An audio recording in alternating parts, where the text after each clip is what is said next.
que es muy actual y nos atraviesa a todos, como profesionales y como ciudadanos.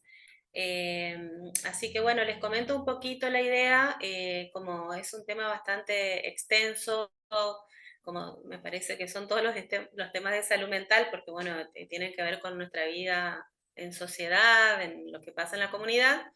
Yo quise centrarme más que nada en, bueno, después de dar algunas definiciones y algunos datos clínicos, centrarme en el rol del pediatra como profesional que puede detectar y ayudar a prevenir y, bueno, intervenir tempranamente en situaciones de acoso para que no pasen a mayores estas situaciones. Así que bueno, voy a empezar con la presentación. Eh, bueno, ahí está el título. Primero que nada, ahí está.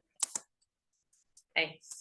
Bueno, primero hay que aclarar que el bullying hace referencia a una conducta abusiva, compleja, que tiene consecuencias potencialmente graves. Hay muchos datos estadísticos que se han ido recolectando que hablan de que las consecuencias, sobre todo en niños y adolescentes, son nocivas porque no hay que olvidar que estamos trabajando, digamos, cuando trabajamos con niños y adolescentes, estamos trabajando con una población que está en crecimiento y desarrollo y también está en constitución psíquica. Y bueno, y entonces cuando hay estas situaciones que tienen que ver con los pares, cuando hay abuso, maltrato, que sería una forma de maltrato entre pares, sobre todo en los adolescentes, termina teniendo un efecto muy perjudicial, no solo en términos psicológicos, sino también en términos neurobiológicos, porque bueno, ahora ya hay como mucha información que nos permite hacer una correlación entre lo que pasa a nivel psíquico y lo que después también se ve que a nivel neurobiológico, ¿no? Digamos, en términos de desarrollo. Así que eso me parece que es como lo más importante a destacar, teniendo en cuenta que, bueno, que somos todos profesionales de la salud y que atendemos a esta población. Una cosa que me pareció pertinente aclarar, como el bullying se da entre pares, hay que hacer una distinción entre lo que es un conflicto y lo que es el bullying o acoso en sí mismo. Cuando hay situaciones de conflictos, eh, estas se pueden deber a que haya diferencias de opiniones, de criterios, diferencias culturales, pero se da en un marco de una interrelación personal y en el cual no necesariamente alguien se posiciona en un lugar de poder respecto a la otra persona. Entonces, los conflictos, que son bastante comunes en adolescentes, hacen incluso al desarrollo de ciertas habilidades, ¿no? De poder afrontar, digamos, las situaciones problemáticas, de cómo nos podemos relacionar con los demás, aún en la diferencia, pero eso no sería bullying, sino que ya entraríamos en el campo del bullying cuando vemos que en esta, por ejemplo, en una discusión hay una neta intención de hacer daño, de humillar al otro, y bueno, básicamente cambia como la diferencia entre conflicto y bullying. Eh, También el bullying implica, y este es un concepto clave acá, una cuestión de desequilibrio de poder, donde se ve que una persona o un grupo de personas se ponen en posición de dominio sobre otro u otros, y que este sería un patrón persistente de comportamiento. Esa es otra característica importante, que no es un evento aislado, sino que tiene que ver con una conducta que persiste en el tiempo con la intención de dañar o humillar. Y bueno, y esto es lo que termina causando bueno, todos los síntomas que después vamos a ver.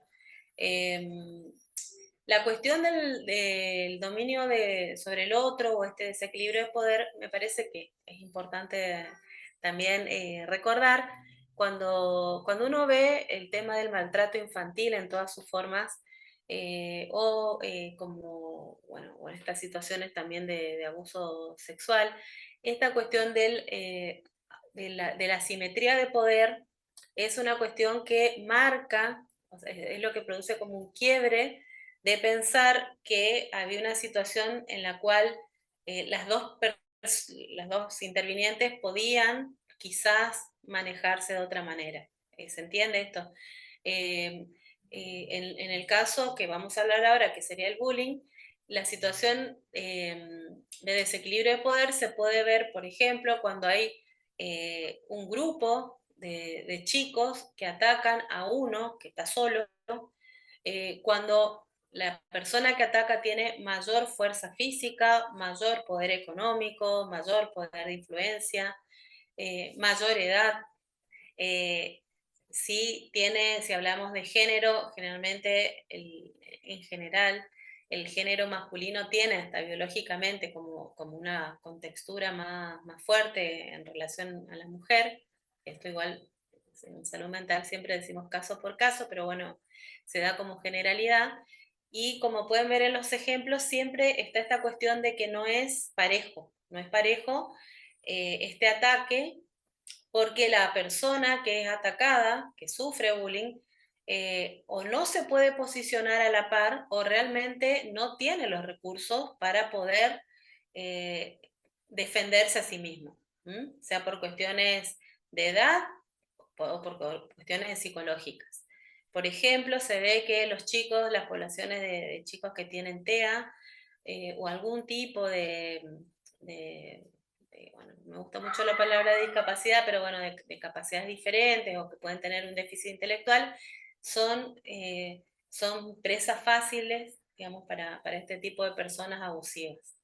Eh, Así que bueno, esta cuestión del desequilibrio de poder, que implica la posición de dominio sobre el otro y esto del patrón persistente del comportamiento hacia la víctima con una intención clara de causar daño o humillación serían las frases clave para definir lo que es el bullying. Bueno, ahí yo le acerqué a Judith, a la doctora Judith, la bibliografía que tomé como para preparar esta clase, así que si quieren indagar, todo esto está tomado de esa bibliografía, así que lo pueden leer. Esto es un poco un cuadro que en base a un trabajo que se hizo, como pueden leer ahí, sobre el impacto en la salud infantil del bullying. Y acá está tipificado, o sea, cuáles serían las situaciones de bullying o a qué llamamos bullying o cómo podemos tipificarlo, ¿no? Entonces tenemos lo que se llama el bullying tradicional, que si bien es cierto que siempre existió a lo largo de la historia, actualmente quizás por cómo está la sociedad, que está como los lazos sociales están más frágiles, hay muchas familias que son básicamente la familia nuclear, que hay mucha precariedad en las relaciones, bueno, hay una serie de condiciones sociales que generan, que se estudian, ¿no? Y que se ven que tienen un impacto en la violencia en general de la población, eh, actúan como propiciando que exista más situaciones de bullying o que las situaciones de bullying sean más graves. Eh, Aprovecho también para introducir un concepto que bueno, no lo puse acá en el Power, que es que generalmente los adolescentes o los niños que son los acosadores son chicos o niños que suelen ser víctimas ellos mismos de situaciones de abuso a nivel familiar o en otros ámbitos, por ejemplo en el barrio, y por eso descargan su frustración, su conflicto no resueltos en alguien que a su vez es más vulnerable, ¿no?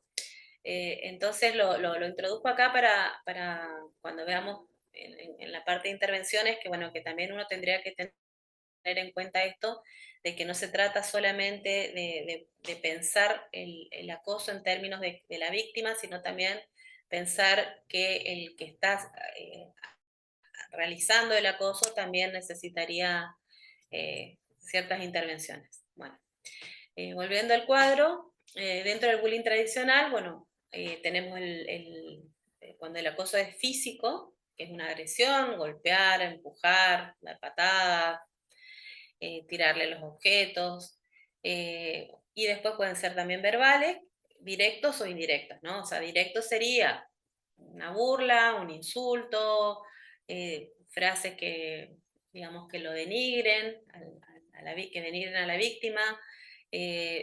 Siempre la situación tiene que ver con eh, marcar la diferencia, eso tiene que ver con marcar una diferencia, porque tiene menos dinero, porque es de otra religión, porque vive más lejos, bueno, todo lo que aparece como diferente eh, es, digamos, target, digamos, de ataque por parte de los acosadores. Eso en cuanto a cuando es directo, bueno, es como mucho más fácil de identificar, pero también tenemos situaciones donde el ataque es indirecto y es como un comportamiento encubierto en el sentido que no está hecho a la luz, digamos, de la víctima, sino que es hablar a sus espaldas, bueno, generar rumores, excluir a la persona, dañarle sus propiedades personales o hacerle pasar vergüenza, bueno, ese tipo de cosas. Después ya tendríamos lo que es el acoso sexual, que bueno, como su nombre lo indica, tiene que ver con eh, eh, conductas inapropiadas hacia la persona que es abusada, sea desde el lenguaje o sea desde los actos, ¿no? Otra vez esto ya no de tanto la parte de denigrar, sino mostrar una intencionalidad de usar a la víctima como objeto sexual, para decirlo de alguna manera.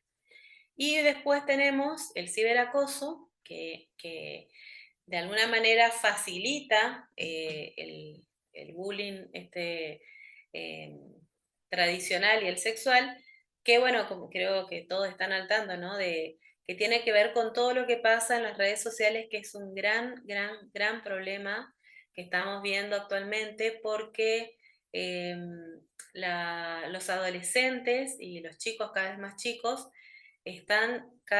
pasan mucho tiempo solos y mucho tiempo frente a las pantallas y en las redes sociales y se ve muchísimo, bueno, los de salud mental lo vemos muchísimo, el impacto que tiene cuando un chico recibe un mensaje de texto que está hecho desde un anonimato, o sea, alguien en su casa le puede mandar un insulto que es diferente a cara animarse a decirle ese insulto, ¿no? O sea, como que digamos, lo virtual facilita como una especie de desinhibición, de no hacerse cargo de lo que uno hace. Y bueno, y el impacto que tiene en los chicos que reciben o insultos o mensajes degradantes, o incluso cuando, por ejemplo, en vez de ponerle me gusta, le ponen otro tipo de reacción, es muy grave porque, volviendo al comienzo, hay que pensar que durante la adolescencia la interacción con pares es parte necesaria para la consolidación de la personalidad, el sentido del yo, el sentido de identidad del el ser humano, ¿no? Entonces, cuando la interacción con los pares se ve dañada, trae serias consecuencias. O sea, no, realmente O cuando fotos éramos... también, ¿Cómo? fotos y o fotos también las editan y las suben, Sí, digamos. sí, sí, totalmente, totalmente. Sí, por eso después voy a tratar de ir así con cierto ritmo para que nos quede tiempo para el intercambio que va a ser lo más rico, me parece. Sí, es terrible y pasa una situación con todo lo virtual que es esta cuestión de estar solos.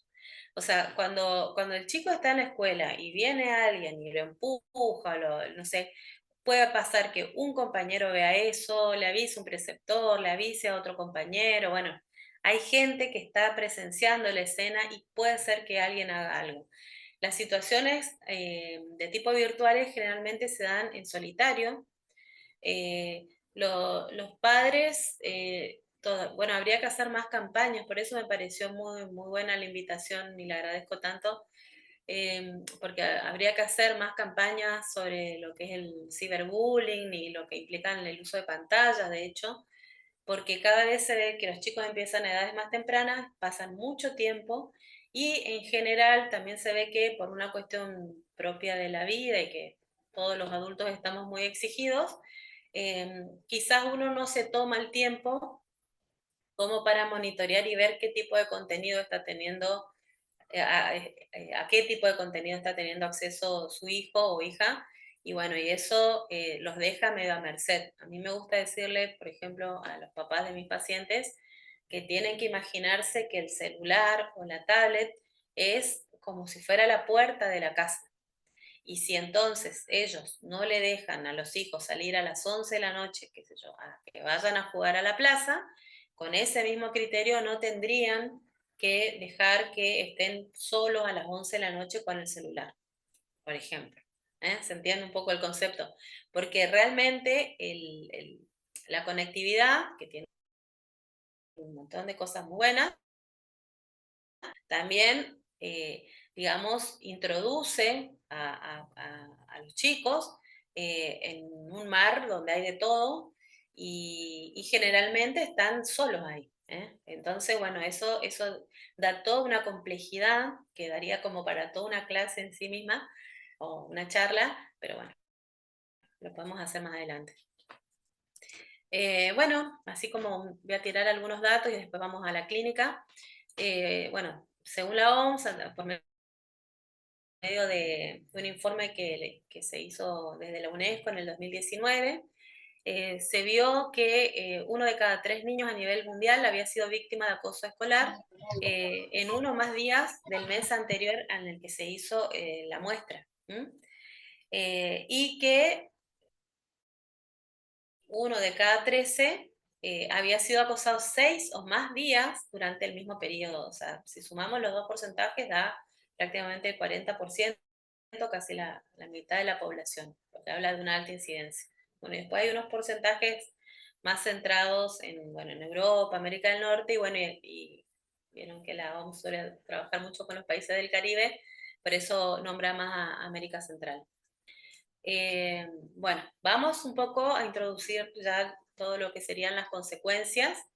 Eh, bueno, en términos educativos tenemos primero que si comparamos, esto bueno, es un trabajo que hicieron encuestas, ¿no? A chicos, eh, a chicos en determinados centros educativos y se vio cómo variaban, digamos, esto de las sensaciones, es decir, si habían sido acosados o no, digamos, cotejando esas dos variables, digamos, cómo se sentían y si habían sido acosados con frecuencia o no. Entonces, bueno, acá pueden ver claramente que la sensación de sentirse un extraño o que está excluido uno de las cosas de la escuela, 14 frente a 42%, es bastante la diferencia. Sentirse ansioso ante un examen, también se ve afectado ese número. Si faltó a la escuela 3 o 4 días en las 2 semanas anteriores, ahí prácticamente, bueno, se duplica la proporción. Y si está esperando que termine la educación secundaria, también vemos que los chicos que fueron acosados tienen como mucho más deseos de terminar el secundario porque no la están pasando bien, básicamente. En cuanto a las consecuencias de salud, que esto sí, a ustedes como pediatras y a los que somos de salud mental nos compete claramente. Este es un cuadro que se hizo, que, digamos, en base al mismo estudio, donde se vieron los síntomas que más aparecían en los chicos que habían sufrido acoso escolar durante la infancia. O sea, es una población adolescente, pero que sufrió acoso escolar durante la infancia. Entonces, acá lo que vemos, esta serie de síntomas, de las cuales, acá yo señalé, como para tener en cuenta, sensación de cansancio, falta de apetito, dolor de estómago, jaqueca, dolor de espaldas, mareo. ¿Por qué señalo esto? Porque estos pueden ser motivos de consulta que pueden tener ustedes como pediatras, y si uno no piensa o no pregunta algo en relación a lo que puede estar pasándole a ese chico o a ese niño en la escuela, por ahí estos síntomas uno los puede eh, pensar, pero excluir, digamos, la parte emocional o la parte bueno, sí, psíquica que puede estar dando origen, ¿no?, a esta sintomatología. Después sí, ya en términos de salud mental, aparece depresión, ansiedad, pueden aparecer, desencadenarse síntomas psicóticos. Esto hay que aclarar, no en cualquier chico, o sea, los síntomas psicóticos van a aparecer en situaciones extremas, o sea, chicos que ya tengan una estructura psicótica de base, o bueno, puede ser también en un contexto de mucho desborde, como un episodio psicótico aislado, ¿no? Pero o sea, eso sería como algo muy extremo porque siempre los síntomas psicóticos implican una desestructuración de la conciencia muy importante. Bueno, las autolesiones, que es algo bastante frecuente también hoy en día, y si ya bien de salud mental tenemos la ideación suicida, el comportamiento suicida, el abuso de sustancias, ilícitas, el abuso de alcohol, tabaquismo, trastorno de pánico, soledad, baja autoestima, hiperactividad, personalidad perturbada. Y a nivel de resultados sociosanitarios vemos esto, ¿no? Que un poco lo que mostraba el primer cuadro, que es el aislamiento, la mala adaptación escolar, escaso ajuste social, externalización de problemas, que tiene que ver con que si por ahí un chico está angustiado, en vez de decir estoy angustiado, me siento mal, por ahí va a empezar también, qué sé yo, a arrojar cosas, a tener actings, digamos, así como descargas más físicas, ¿no? Bueno, conductas de riesgo, portación de armas, esto obviamente está basado en Estados Unidos, y desconexión con los padres. La verdad que en términos de efectos en la salud mental es gravísimo, es gravísimo. La mayoría, bueno, todos los chicos estos que han hecho estas masacres en Estados Unidos, en los colegios secundarios, todos tenían antecedentes de haber sufrido bullying, todos también, sí, todos tenían una cuestión de que esta desconexión con los padres, ¿no? Como que venían ya de conflictos familiares donde la familia era poco continente, donde estos chicos no estaban alojados como personas, así subjetivamente, emocionalmente, eh, pensando, ¿no?, la parte esto que yo les decía de los victimarios, ¿no? Eh, y a su vez, o sea, porque eso, ¿no? Ese concepto me gustaría que quede bien claro, que los niños o adolescentes que acosan son chicos que han sufrido. O sea, o sea, nadie de así que se sienta bien va a salir a humillar o maltratar a otro, ¿no? Eso es como un concepto básico. Y ya pensando en esta cuestión de que de pares a pares se victimiza a alguien, los chicos que vivencian el bullying, también hay que pensar que son chicos que tienen por ahí menos recursos emocionales, menos recursos simbólicos, como para hacer frente al ataque, o sea que muestran ya cierta vulnerabilidad. Entonces, en este momento, como les decía antes, donde el adolescente necesita crear redes con los demás, hacer como una identidad colectiva, hay como una primera etapa de la adolescencia donde los chicos arman, por eso hay tantas como subculturas y están, qué sé yo, los que son más tipo eh, modernosos, los que son más deportistas, bueno, estos como grupos que se arman, ¿no? Entre chicos, es porque tiene que ver con una transición entre la identificación de los padres y del núcleo familiar primario y esto de me identifico con los que son parecidos a mí. O sea, esto es un proceso psíquico necesario para consolidar el psiquismo, ¿no?, de cada uno. Entonces, si un chico que está en esa transición de pronto se ve desplazado, excluido, se burlan de él, la imagen que le devuelven sus pares es una imagen muy empobrecida de su yo, y si esa persona no tiene en su casa eh, la, la, un ámbito donde pueda hablar de cómo se siente, donde es escuchado, porque a veces hasta por falta de tiempo, no es que los padres no necesariamente no quieren a los hijos, pero a veces el adulto no dimensiona la que para uno como adulto quizás, para un adolescente eso es algo que tiene un peso así de toneladas. Entonces, esa por ahí falta no, no sería empatía, sino como de volver a la propia historia, ¿no?, de uno, de volver un poco al estadio de uno cuando fue adolescente, hace que por ahí los padres no puedan dimensionar el sufrimiento psíquico que está teniendo el hijo, y bueno, entonces se hace esta como círculo no vicioso donde el que es vulnerable es atacado y entonces se siente peor y entonces sigue siendo atacado y bueno, y así aparecen después todos estos síntomas que bueno, que son algunos muy graves, muy, muy graves. Yo les podría, después lo podemos charlar más, pero eh, la mayoría de los pacientes que vemos en la consulta, que vienen con trastornos depresivos, con ataques de pánico, son chicos que han sufrido algún tipo de bullying, sea físico o sea sobre todo este bullying emocional, ¿no?, esto de excluir o dejar de lado cuando alguien es diferente.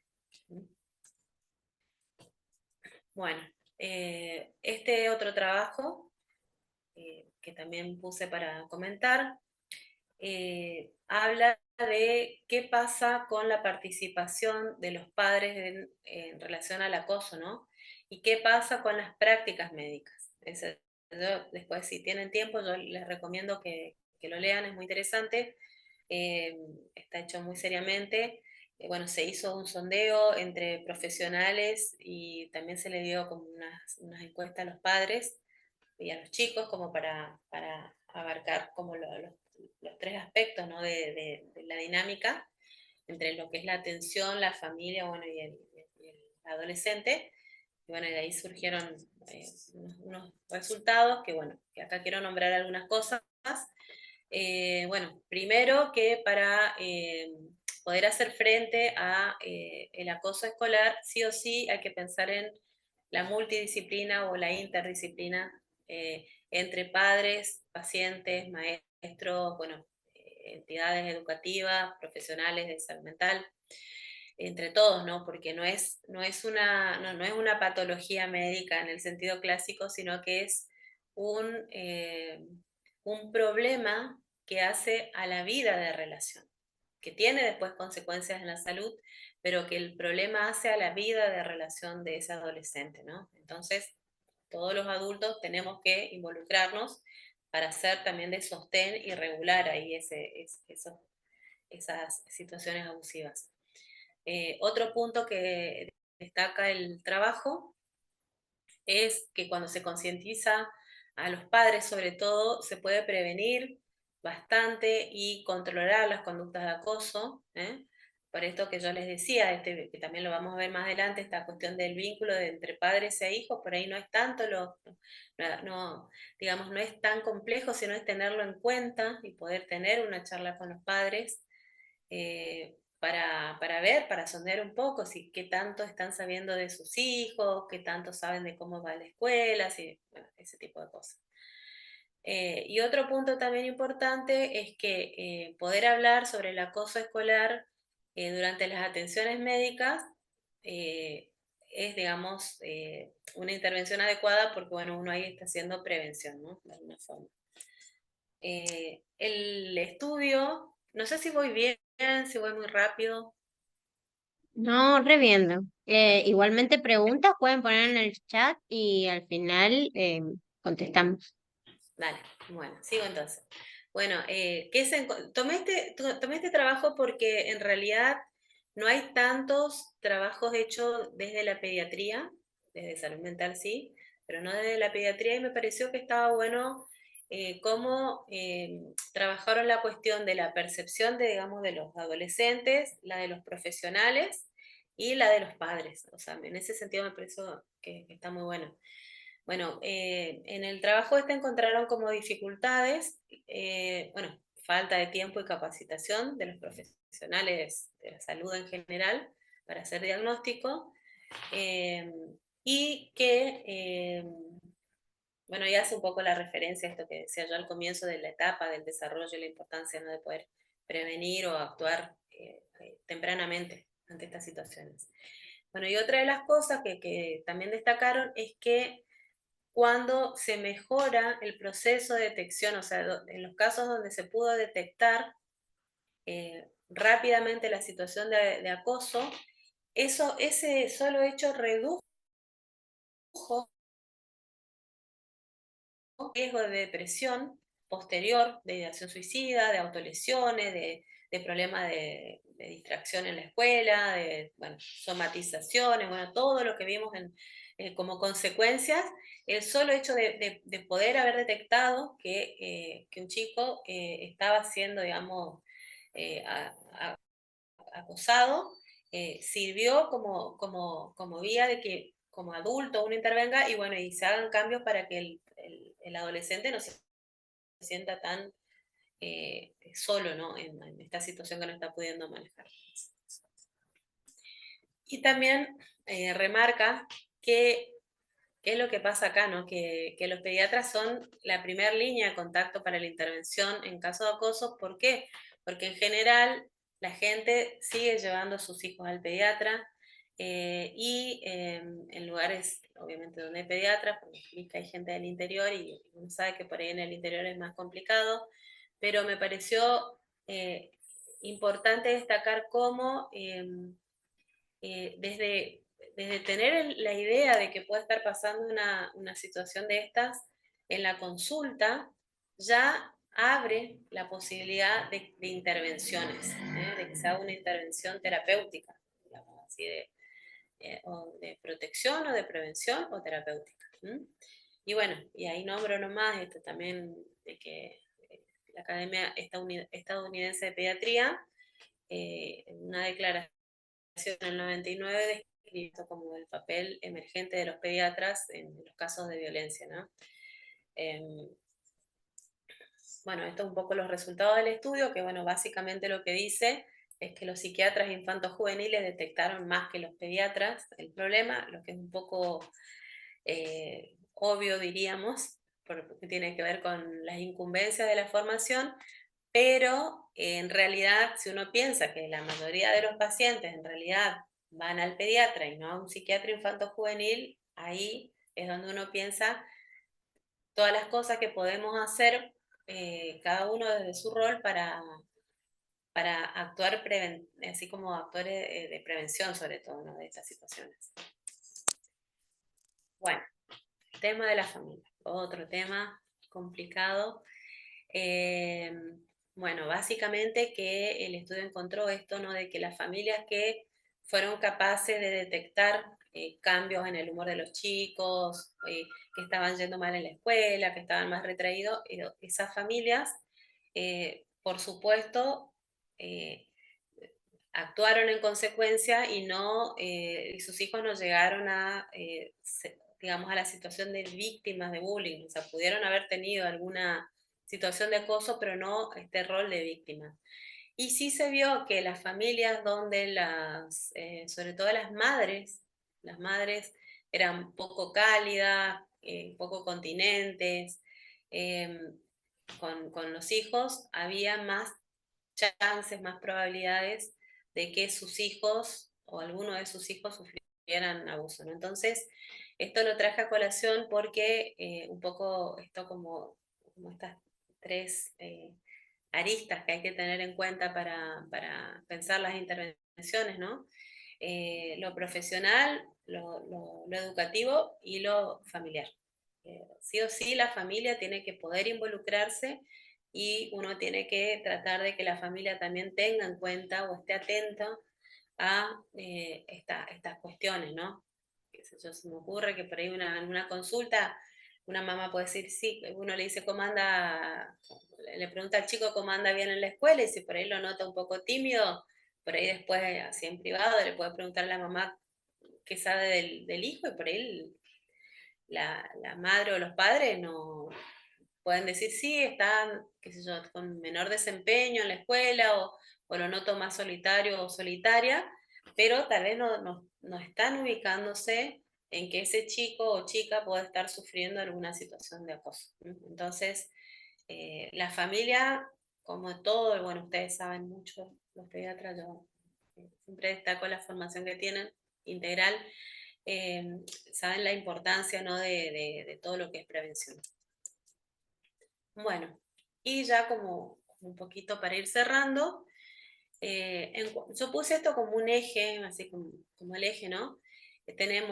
Podemos pensar las intervenciones como un abordaje en lo que es la atención primaria, el abordaje con la familia, y después sí ya la derivación a especialistas en salud mental cuando aparece sintomatología. Eh, esto yo lo puse así, me parece que va a ser interesante que lo charlemos después. Eh, por ejemplo, qué cosas uno puede preguntar en la entrevista, más allá de la lista de síntomas, no sé, qué actitudes uno puede ver en los adolescentes que le pueda hacer ruido, ¿no? Como para pensar que está teniendo algún sufrimiento psíquico. Eh, Porque como se vio en el trabajo, ¿no? Que el solo hecho de detectar la situación y poder que el adolescente tenga con quién hablar de lo que le está pasando, alivia la tensión y lo saca a ese adolescente del lugar de víctima. Porque la víctima en estos casos suele ser solitaria, ¿no? Y hay que pensar que en esta asimetría de poder, donde uno es más fuerte, más influyente, o lo que sea, el adolescente que está en lugar de víctima eh, solo no puede salir de esa relación, y a su vez el que es el abusador también es, generalmente estamos hablando de pares, ¿no? Entonces también es un adolescente que también carga con sus propias dificultades para reflexionar sobre lo que está haciendo, pensar las consecuencias, pensar que tal vez se está descargando con un compañero porque a él le pegan en la casa, ¿se entiende? Entonces, eh, el solo hecho de que el adolescente que está siendo víctima pueda hablar, rompe esa como relación víctima-victimario, y bueno, y eso ya posibilita muchas otras intervenciones. Y bueno, y obviamente que si encontramos que hay situaciones, o sea, no situaciones, sino síntomas, como surgen, ¿no? Esto de las autolesiones, la idea de muerte, mucho aislamiento, bueno, toda la sintomatología, ahí sí sería conveniente derivar ya para tratamiento a un psicólogo inicialmente, para, bueno, para que haga el tratamiento específico. A ver, quise poner esto también en el material. Esta es una guía que preparó UNICEF, dirigida a los padres. Es gratis, obviamente, está online. Me parece que puede ser una buena herramienta. Yo por ahí lo pensaba que, no sé, sobre todo la gente que trabaja en los centros de salud, los pediatras, o bueno, en el ámbito que se desempeña, por ahí uno puede hacer algo más como comunitario, alguna charla, bueno, eso, alguna reunión con algunos padres. Y esta guía lo que tiene de bueno es que uno la puede pasar hasta por WhatsApp, y está dirigida a la familia, básicamente, de los adolescentes. Y bueno, y tiene estos 4 puntos que, que tiene que ver con esto de ponerse en el lugar del adolescente, de tratar de interpretar las cosas desde ese lugar, no desde el lugar de adulto, porque muchas veces por ahí un chico puede decir esto, ¿no? Que se siente triste porque nadie lo invita, qué sé yo, a una fiesta y uno, qué sé yo, tal vez uno no era muy fiestero y dice, ah, no pasa nada. Pero por ahí para ese chico que no lo estén invitando, tiene que ver con que está siendo excluido. ¿Sí?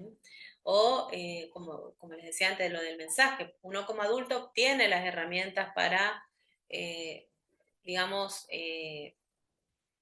no engancharse o contextualizar de quién viene el mensaje, por más que a uno le haya molestado, pero el adolescente no. Entonces, poder entender el estadio en el que está el adolescente como padres es muy importante para poder acompañar a nuestros hijos, ¿no?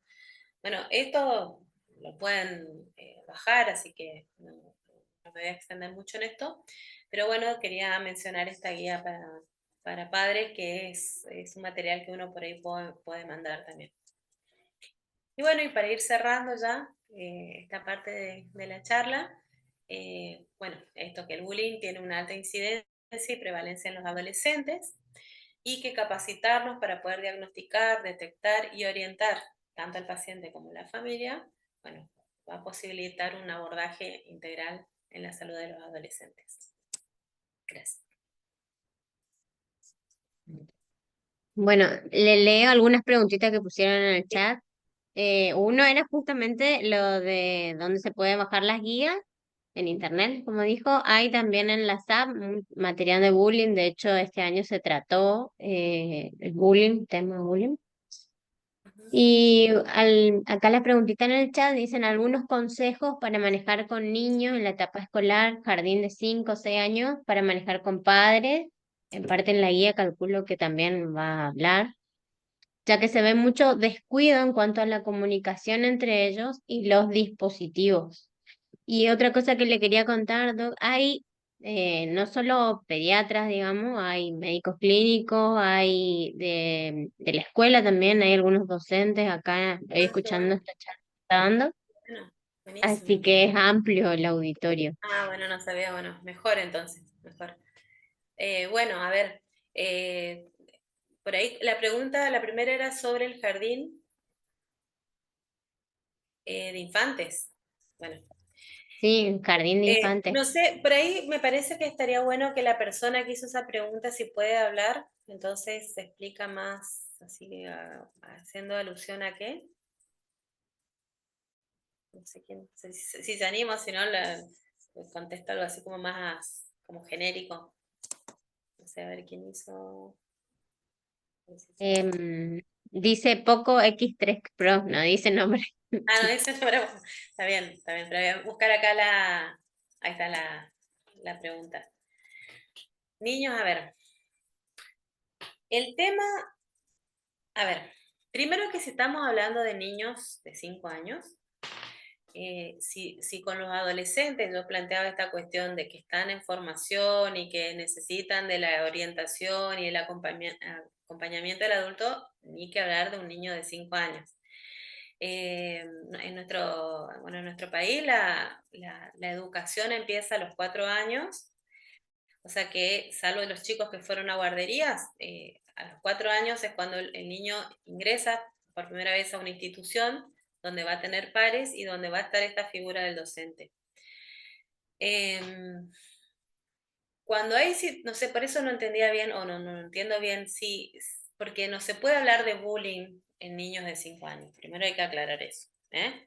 Pero hay en todas las edades. Bueno, yo trabajo en centro de salud y veo bullying desde chiquito y por ahí decir, Bueno, ¿cómo va a haber bullying en jardín? Por eso la importancia del pediatra, sí, de ir a dar charlas, de hablar con el es, personal, de pero por eso, formarse.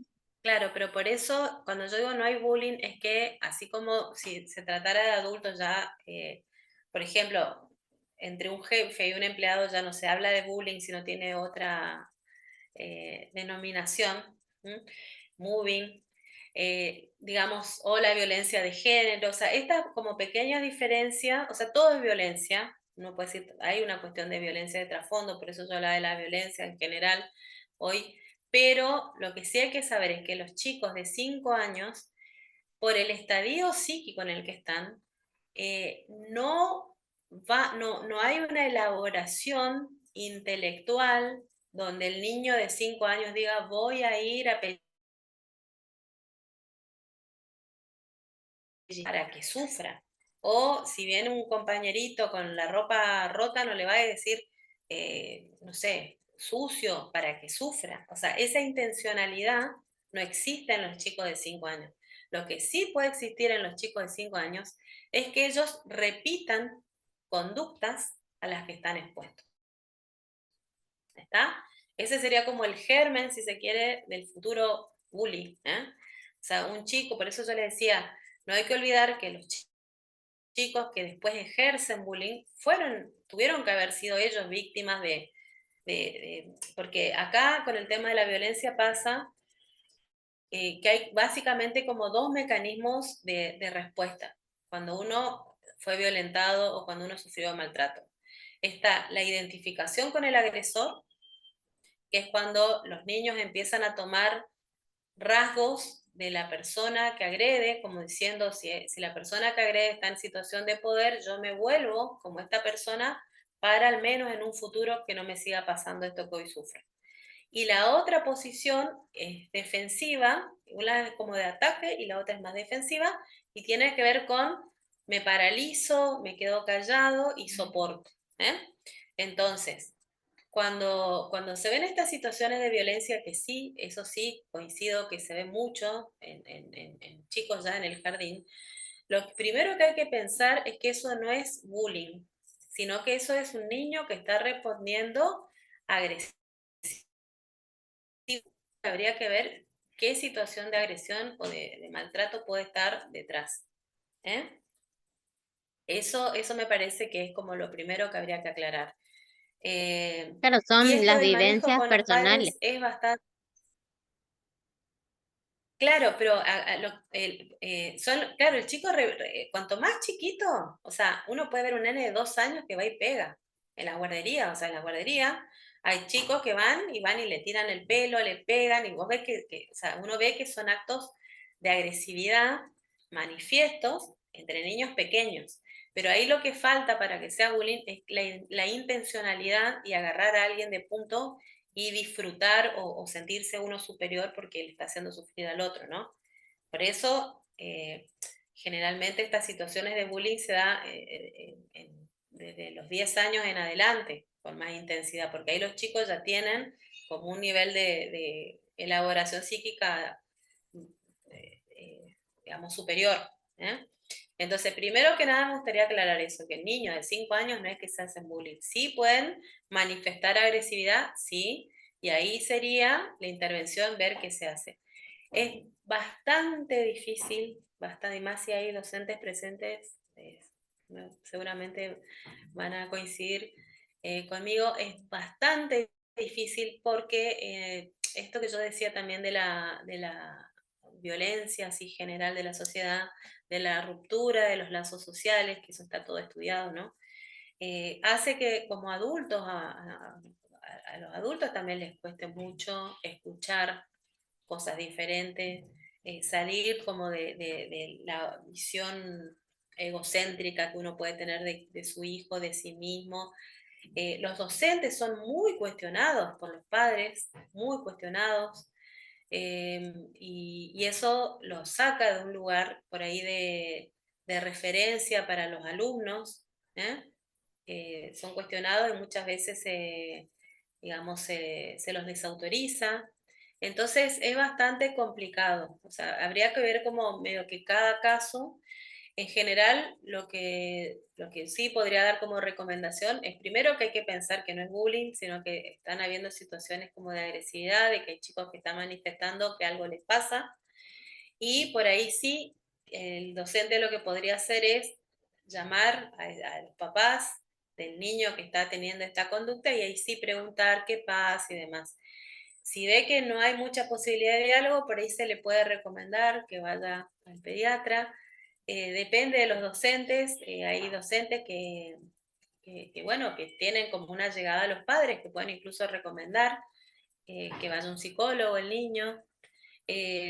sí, cuando uno recomienda que vea a un profesional de salud mental, siempre hay que poner el foco en que es para evaluar y ver qué le está pasando al niño y no que ni el niño ni la familia se sientan juzgados, ¿eh? O sea, uno lo tiene que transmitir como un acto de protección hacia ese niño y no como este es un niño problema que vaya al psicólogo, ¿eh? O sea, eso sí puede decir.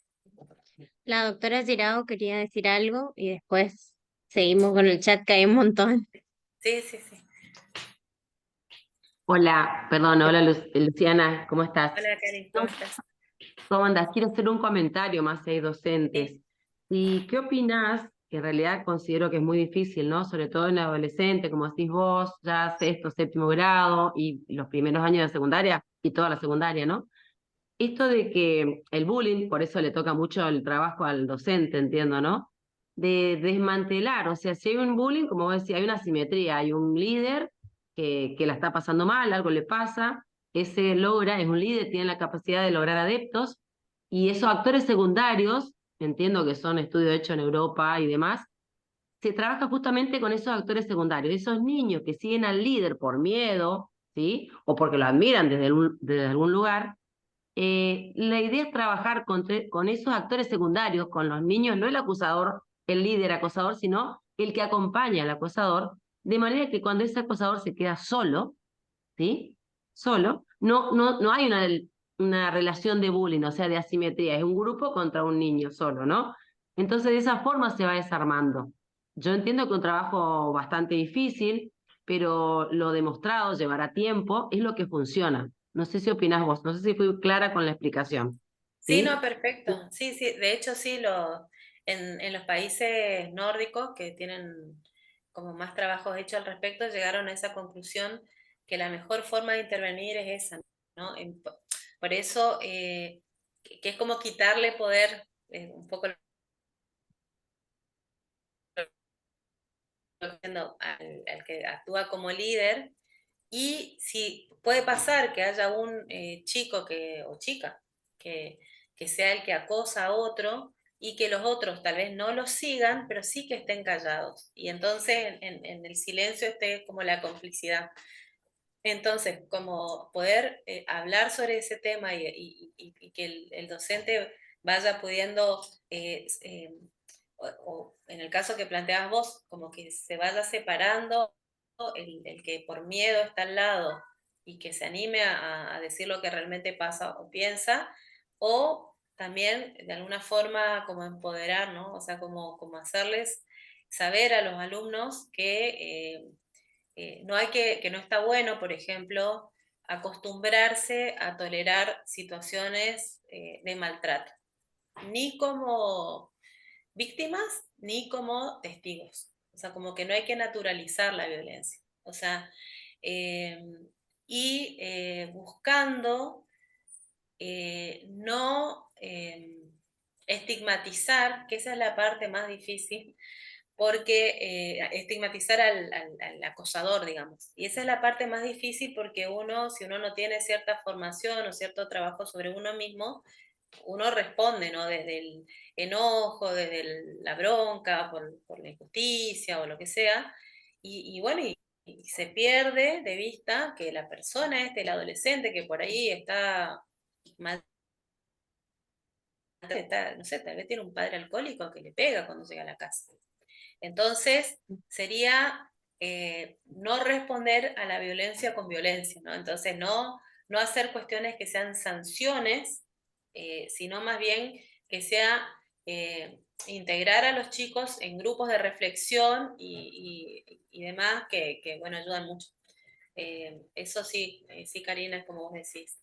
Me estaba acordando de una paciente que contó que, bueno, que es una paciente que empecé a atender acá y ahora la sigo atendiendo por videollamada, está viviendo en Buenos Aires, y en su colegio hubo una situación muy fea de bullying, y bueno, y los docentes que tenían formación, habían hecho muchas capacitaciones, lo que hicieron fue o sea, dejaron de dar algunos módulos de clase y trabajaron el tema de bullying, hablaron, permitieron que los chicos se expresen, y esa situación de intercambio posibilitó que se rompa, porque también esto de atacar, la mejor defensa del ataque, o sea, también es defensivo ante la propia vulnerabilidad que puede estar sintiendo la persona que ataca. Bueno, y en el chat la doctora Aguado, por ejemplo, muestra preocupación por el tema del bullying, obviamente, y la presión que por ahí tienen los padres de si manejarlo grupal o entre ellos nomás y no generar eso que se enteren todo el grupo, digamos. Y el tema es, o sea, la pregunta es, ¿en el hogar también hay bullying? ¿Es violencia, es maltrato? ¿Cómo se lo maneja? Cuando el niño que genera bullying es en realidad un niño maltratado, que es más lo que dijimos hoy, que no es lo mismo. Sí, son dos cosas con respecto a lo que planteó la doctora Aguado. Primero que en el caso de si se maneja grupal o demás, a ver, la experiencia demuestra que las personas necesitamos tener ciertas normas de convivencia. Para eso existen las leyes, para eso existen las normas institucionales, porque si no todo se transforma en interpretaciones personales y todo se vuelve personal.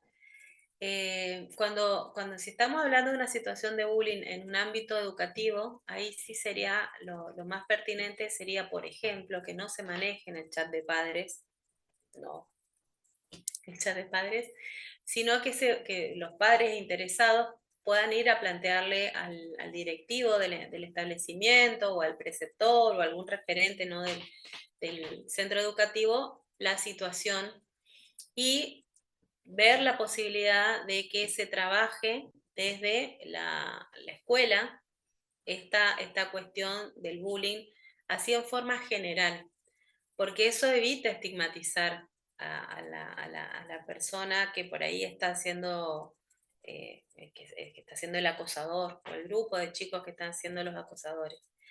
Ahí, en realidad, la presencia del adulto en posición de adulto, en lugar de adulto, en lugar de autoridad que regula las relaciones humanas, es lo que produce el efecto positivo y rompe esa dinámica de víctima-victimario. ¿Eh? Entonces, Hola, la Luciana. sugerencia... Hola, ¿cómo andás, Analia? ¿Cómo Sí. estás? No, mi pregunta, capaz que no me expresé adecuadamente.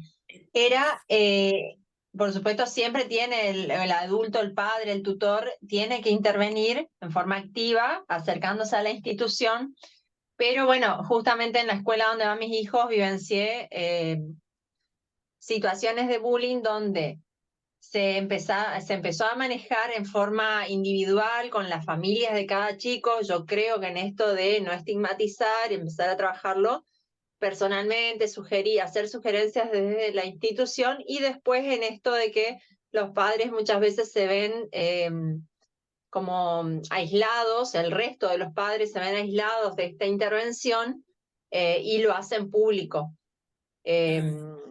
O por ahí padres que no se vieron contenidos con la institución y terminan haciendo público en forma periodística, inclusive dando notas y haciendo público qué efecto tiene esto sobre las infancias, las adolescencias, si realmente es positivo o está mal interpretado esto de llevar al trabajo grupal, poblacional, para que se intervenga positivamente informando, hablando, desmembrando esta cuestión del bullying, el bulleado y eh, sí, entonces esa era puntualmente una de mis inquietudes y la segunda era esta cuestión que es donde me veo directamente, bueno, Implicada. posicionada como madre, todo el efecto que genera la población, la comunidad, en cuanto a inducir al niño al consumismo de una pantalla,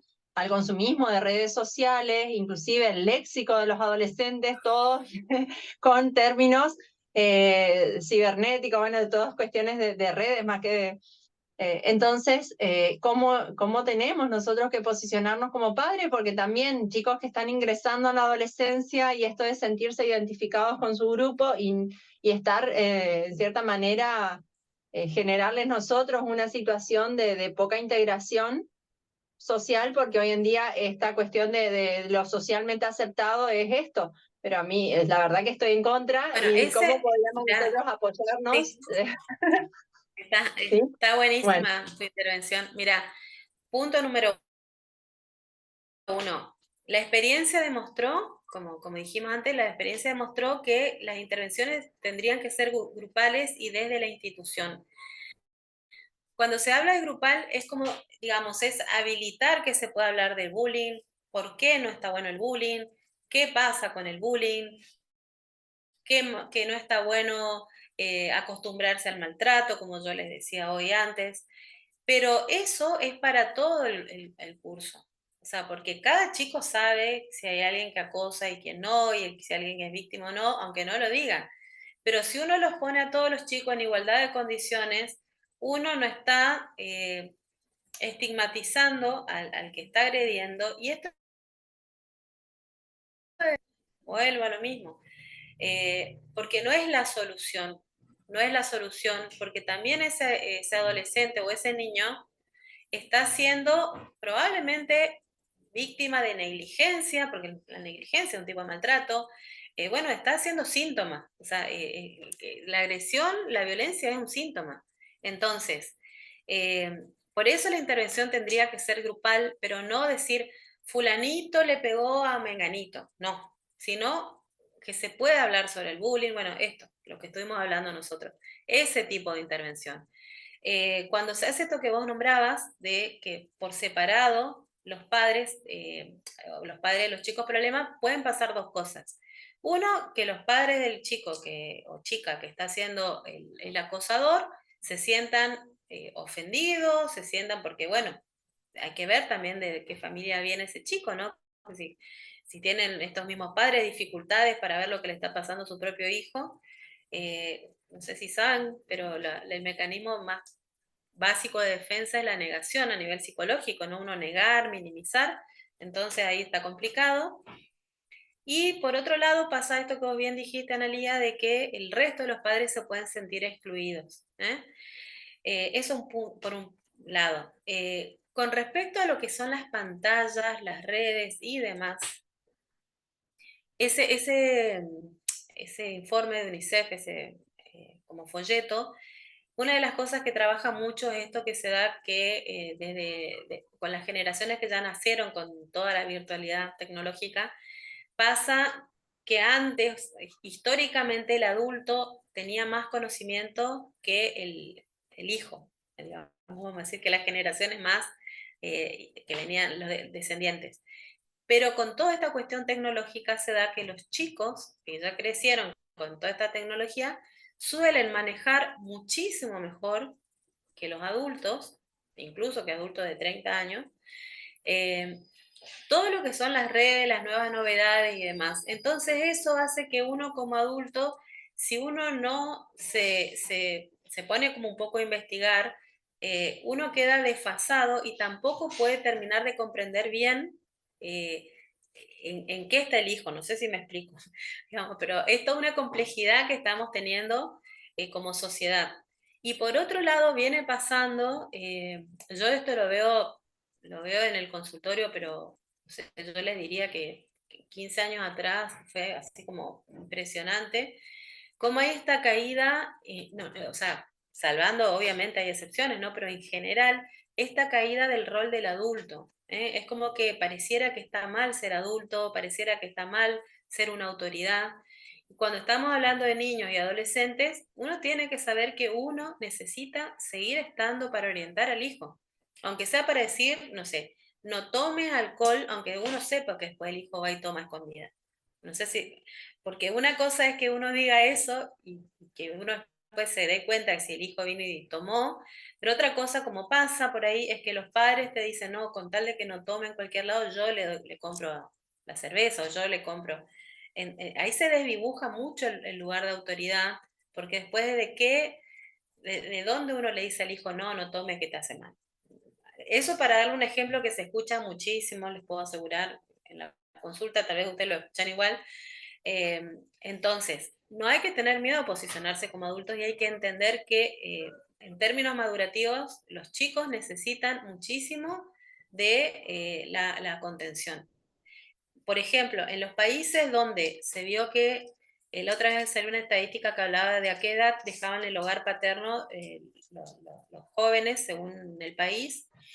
Y por ejemplo, los países nórdicos y los países, bueno, los países como Alemania, Suiza, generalmente los chicos entre los 17 y 18 años podían dejar el hogar. Bueno, el estudio estaba más centrado en las condiciones económicas, ¿no? Y de vivienda y de acceso al trabajo, pero también en esas poblaciones se ve que hay muchos intentos de suicidio, hay mucho alcoholismo, hay mucho consumo de sustancias, porque un chico puede ser, bueno, yo digo chico desde hoy, pero serían chicos, chicas, digamos, se entiende, ¿no? O sea, que un adolescente, vamos a decir, puede intelectualmente ser muy lúcido, muy despierto, pero no tiene la madurez emocional para poder eh, eh, ser responsable de ciertas experiencias. Entonces ahí tenemos que estar los adultos. Tenemos que estar los adultos y no hay que tener miedo de cumplir ese rol.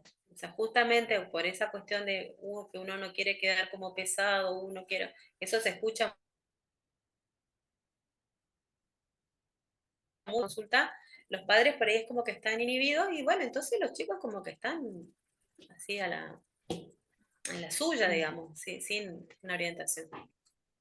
La doctora Sonia Martínez quería hablar. Sí, me No sé si interrumpo, quiere yo por hablar ahí o... me entusiasmo y hablo mucho, así que me pueden... Hola, hola, hola. Sí. Hola ¿Cómo Sonia, estás? ¿cómo estás? Un placer verte, escucharte. Bueno, Gracias, gracias. gracias por este conocimiento, por reflotarlo. No, yo había puesto acá hola chicas, todas, ¿cómo Ya. están? Yo había puesto que en el consultorio, desde lo que a mí me toca, que es específicamente soy pediatra y hago la parte de nutrición pediátrica, asisto pacientes con compromiso de la conducta alimentaria y muchos de ellos están afectos a estas situaciones que estuvieron mencionando. Hace unos días atendí una adolescente de 11 años que me la derivan para evaluación nutricional, ¿no? Es traída por los papás. Y bueno, dentro del motivo de consulta era la falta de apetito.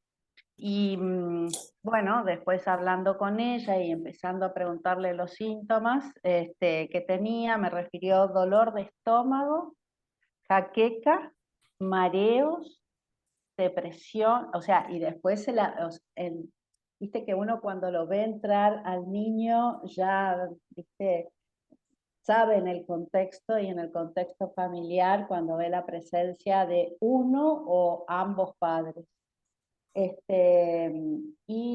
Faltaba al colegio, tenía una mala adaptación escolar, reinterrogándola, bueno, sí, evidentemente tenía un trastorno de conducta alimentaria que se había presentado desde hacía 3 años atrás. Los padres ya estaban, y más la abuela, porque después la abuela pidió una consulta individual conmigo, la veían en esa situación de depresión. O sea que, y era que en el colegio su nombre es Sara y le gusta usar el pelo corto, entonces los compañeritos le empezaron a decir Saro, ¿sí? A cambiarle el nombre y después a decirle otras cosas en relación a su aspecto nutricional especialmente. Sí. Y esto también que vos resaltás, eso me pasó con esta niña y me suele pasar con niños que presentan obesidad y sobrepeso, que también empiezan con Sí, a estigmatizarlos, a alejarlos de los juegos, a no integrarlos en los recreos, a que jueguen al fútbol y bueno, o no lo integran al equipo o lo ponen en el arco, ¿entendés? Y eso lo va cerrando su círculo. Y esto que vos dijiste tan importante, la caída del rol del adulto, está ausente. El papá de un adolescente me dijo, con trastorno de conducta alimentaria severa, me dijo, quizás usted con ese guardapolvo le haga más caso a lo que usted le dice a lo que yo pueda hacer, ¿no? Y te ponen en una situación difícil, como también cuando uno le plantea que sola esto no lo puede manejar, sino que tiene que ser siempre un equipo inter o multidisciplinario, y siempre en la cabeza debe ser el pediatra. Es el pediatra el que nos tiene que ayudar para que actuemos las interdisciplinas. Bueno, ese era mi aporte. Sí, está muy, muy bien. Es así como vos decís, ese ejemplo es muy, digamos, ilustrativo de lo que pasa. Estaba pensando que también no solo esto que te plantea vos el padre, yo tengo también, todavía me quedan algunos pacientes adultos, son docentes, y bueno, y eso también les pasa. O sea, que es como que los padres depositan en el docente que resuelvan cuestiones que en realidad se tendrían que poder resolver en la casa. Y ahora que vos dijiste eso de Saro, digamos, también estuve pensando que cuando yo hablaba hoy de la sociedad en la que vivimos, que es muy violenta, si uno ve el contenido, incluso de las publicidades, incluso yo tal vez tengo un sesgo porque mi papá trabajó muchos años como publicista, entonces bueno, como que en mi casa se analizaban las publicidades. Si uno ve muchas publicidades, tienen un mensaje donde el chiste está en la burla. O sea, y así como hay publicidades, que es lo que uno, porque eso está estudiado, que subliminalmente te va entrando, así como la modalidad de chiste, también uno lo ve en las series, también uno lo ve en las películas, donde el chiste es burlarse del otro, digamos.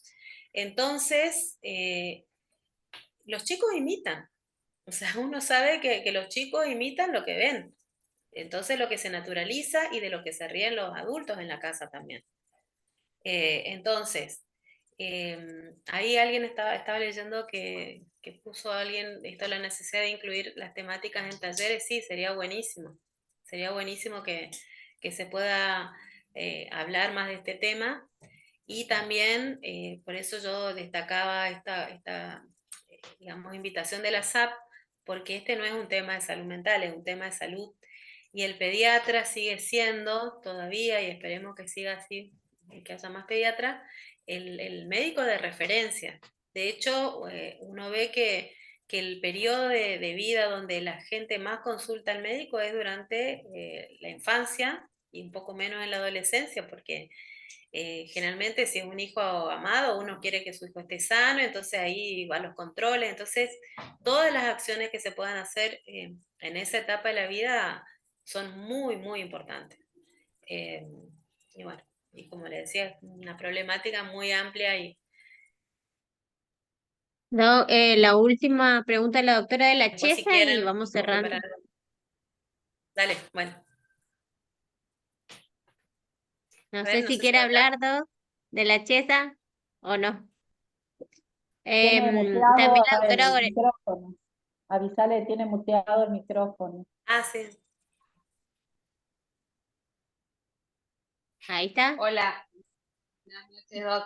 No, en realidad esto de los talleres que por ahí decía, ¿no? Así como dan tantos temas que por ahí son, uno ve tan vacíos que a los chicos no les interesa, no les dan, por ejemplo, lengua están dando, para por decir que es una teatro, una teatralización de cuentos de terror que les hacen buscar unos temas a veces tan absurdos, que uno dice, ¿por qué no se teatralizan estas cosas actuales y realmente de poder trabajar? Por eso digo, yo pienso que la temática de taller, donde realmente estas currículas se vayan impregnando con estas realidades para trabajar y que realmente, que tanto el lenguaje de señas, o sea, todas las materias que van teniendo, que realmente se puedan ir incorporando estas temáticas donde los chicos tienen mucho para decir y quieren decir mucho. Entonces yo creo que,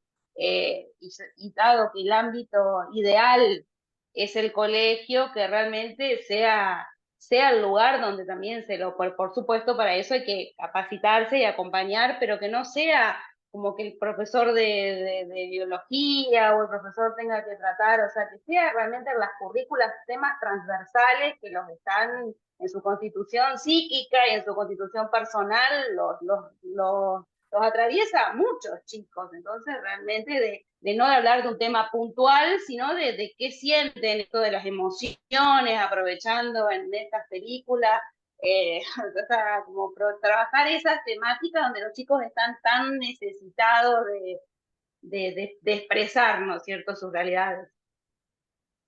Sí, así es. Así que bueno, gracias por la charla, doctora.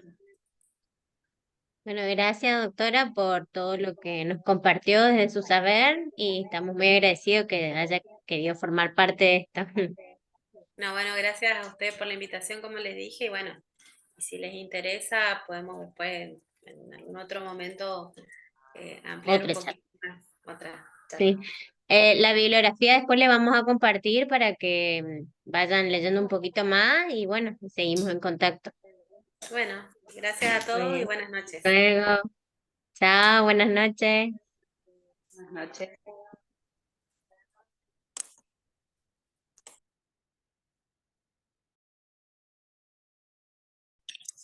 Para compartir, bueno, este tema que me parece